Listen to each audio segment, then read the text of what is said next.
The lab we're going to be working on introduces the concept of equilibrium in saturated solutions. Equilibrium in saturated solutions is something that's known as a KSP, where it's specific. This is an equilibrium constant, KSP, that's specific to a solid that's in equilibrium with its aqueous ions that's present in a saturated solution. Now let's say we wish to prepare a saturated solution. What we would do is take a solid, in this case silver chloride, add the solid to some water, stir the water, and what we would see is that some of the ions will dissolve, some of the solid will dissolve and form aqueous ions. Now if we have not added sufficient solid to saturate the solution, all of the solid will dissociate and dissolve, forming aqueous silver ions and aqueous chloride ions. As we continue to add more solid, eventually we reach a point where there's no more room for any of the solid to dissolve.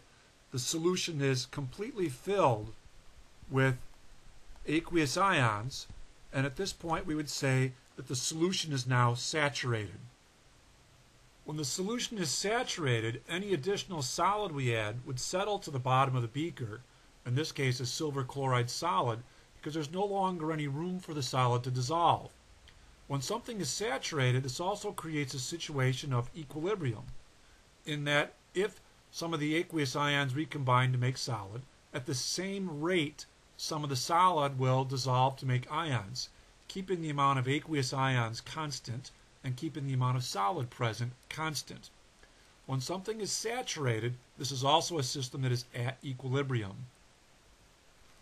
The equilibrium that's taking place in a saturated solution would be, we have silver chloride, in this case solid, and it's in equilibrium with its aqueous ions, silver ions aqueous, and chloride ions that are aqueous. By convention, meaning this is the practice for this type of equilibrium, the solid is always written as a reactant, and the aqueous ions are always written as the products. Once again, to recap, we have a saturated solution, which is when we've added sufficient solid to water that all of the solid dissolves until we reach the point where no more solid can dissolve because there's no longer room for any aqueous ions. At this point, we say the solution is saturated. A visual indication that a solution is saturated is we'll have some solid that settles to the bottom, indicating there's insufficient room for any more solid to dissolve. When this occurs, we now have a system that is at equilibrium. A saturated aqueous solution is also an equilibrium system. By convention, meaning this is just the practice that's been adopted by chemists, the solid in a saturated solution is always written as the reactant, whereas the aqueous ions are written as the products in this equilibrium equation. Writing the equilibrium constant expression holds true to previous equilibrium equations. Solids and liquids that are in the chemical equation drop out of the equilibrium constant expression. Aqueous materials and gaseous materials remain. It's also a ratio of product divided by reactant. In this case, we have aqueous ions as products, so we'll have Ag plus concentration at equilibrium times the concentration of Cl minus ions at equilibrium. The solid reactant drops out. So the expression for the equilibrium constant would just be this, Keq is silver ions times chloride ions for this particular saturated equilibrium. The notation for this particular system, though, has a special designation.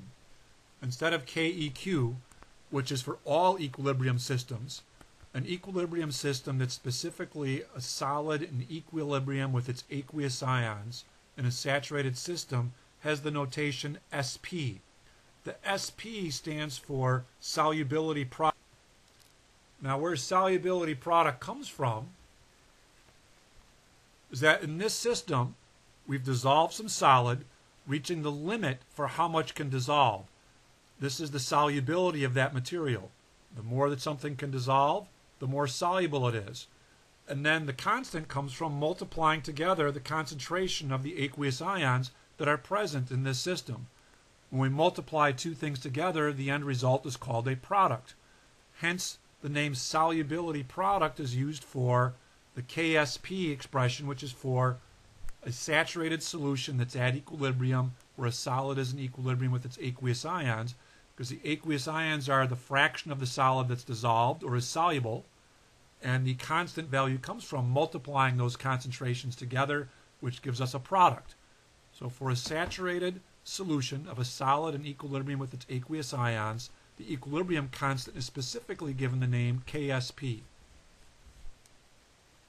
Let's take a moment and write a few KSP expressions based on what we may have for our solid in a saturated solution. The first example, we have lead chloride. Lead chloride is made up of Pb2 plus ions and two separate Cl1 minus ions that give us the PbCl2 combination. When this dissolves and forms a saturated solution, it's going to form a Pb2 plus ion and two Cl1 minus ions. Setting up a KSP expression, remembering again that solids and liquids drop out of equilibrium constant expressions, this would be the concentration of the Pb2 plus ions times the concentration of the chloride ions, and then because we have a 2 in our balanced equation, the coefficient becomes an exponent outside the bracket when we set up our equilibrium constant expression. Let's try another example. Let's say we had a saturated solution of zinc phosphate. Our solid is zinc phosphate. This would break into the ions that make up this particular solid. The chemical equation, the Zn subscript 3, tells us it's going to break into 3 zinc 2 plus ions. Subscript 2 tells us we're going to make 2 phosphate ions when it goes into solution. We now have our balanced equation for a solid in equilibrium with its aqueous ions in a saturated solution. The KSP expression, or equilibrium constant expression, is going to be products over reactants. In this case, again, the solid reactant drops out of the expression, leaving us only with the zinc ions raised to the third power because we have the 3 in the balanced equation, and the phosphate ions raised to the second power because of the 2 in the balanced equation. And this would be our KSP expression for this particular balanced equation of a saturated solution of a solid in equilibrium with its aqueous ions.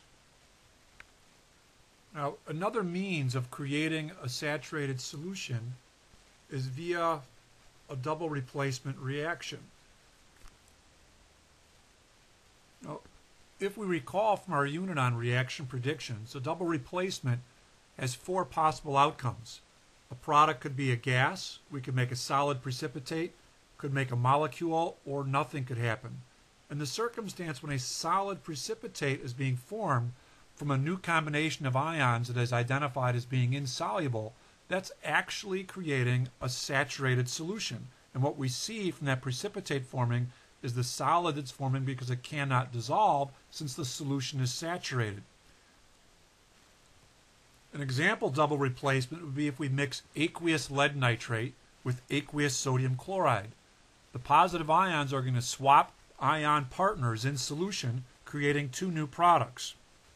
The new products that form are sodium nitrate, and because all nitrates are soluble, this is going to be aqueous, and then also lead chloride, PbCl2. All chlorides are soluble except for silver, lead, and mercury, so this is going to be a solid.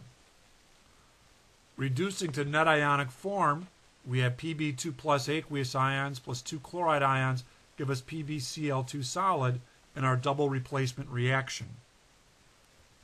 Since we now have a saturated solution of a solid in equilibrium with its aqueous ions, this is now written as an equilibrium equation with the solid as the reactant for proper convention and form for a KSP equilibrium.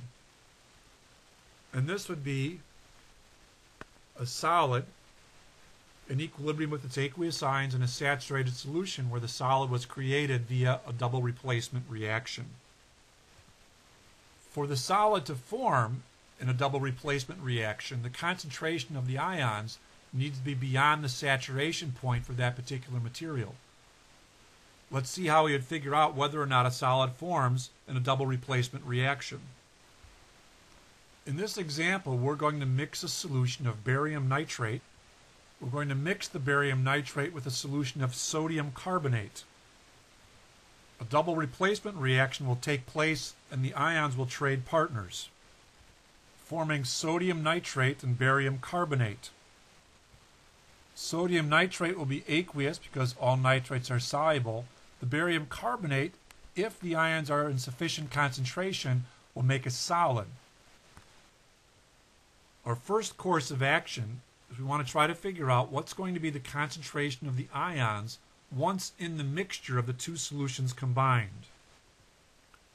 In one of the solutions prior to mixing, we know we have 0.2 molar barium ions and our volume is 100 milliliters.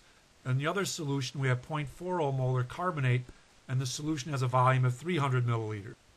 These are going to be mixed together in our double replacement reaction, giving us a mixture that has a volume of 400 milliliters. Once coming in contact with each other in the mixture, the barium and carbonate, if their concentrations are sufficiently high, will make a barium carbonate precipitate.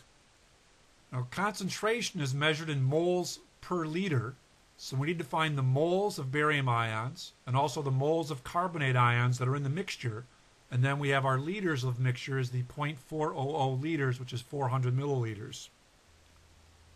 What we're given, since we know the barium ions are 0.20 molar, that means that we have 0.20 moles of barium ions per 1 liter. That's given information. However, the sample size that we have is a 100 milliliter sample that contains the barium ions, so that means we have X moles of barium ions present in 0.100 liters if we know we have 0.20 moles of barium ions in 1 liter. Solving for X gives us 0.020 moles of barium ions are present in our sample that we're putting into the mixture.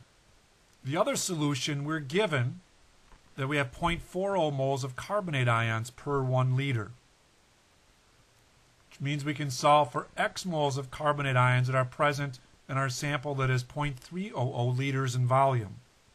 Solving for X gives us 0.12 moles of carbonate ions. We now know how many moles of barium ions we have in our mixture, and we also know how many carbonate ions we have in our mixture. The next step is to find the concentration of them when the volume is now 400 milliliters, which is the volume when the two solutions in a double replacement reaction have been combined. We know we have 0.020 moles of barium ions, and the volume of our mixture is 0.400 liters. So we have 0.020 moles of barium ions per 0.400 liters. It would be the same as X moles of barium ions per 1 liter. Once we have it in terms of barium ions in terms of 1 liter, that's our concentration.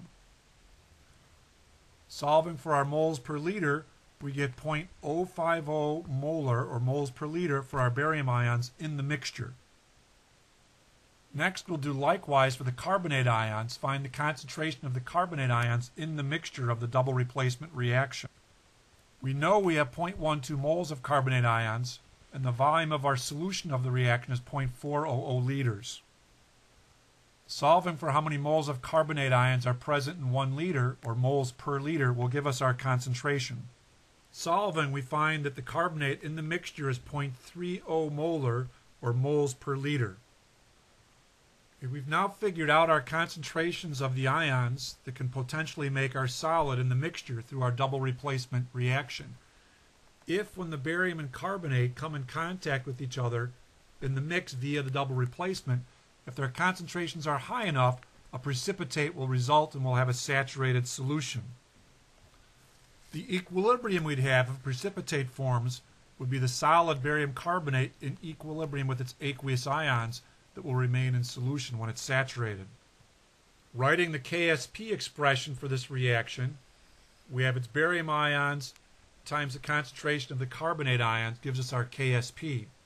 We're going to calculate our Q value from the ion concentrations in the solution and compare Q to the value of the K to see if a precipitate will form. Calculating our Q value by using the barium concentration times the carbonate concentration, we get 0.015 for our value of Q. We can see that the Q value is bigger than the KSP value. This indicates the presence of too much product. To compensate for too much product, the reaction will shift left and precipitate will form.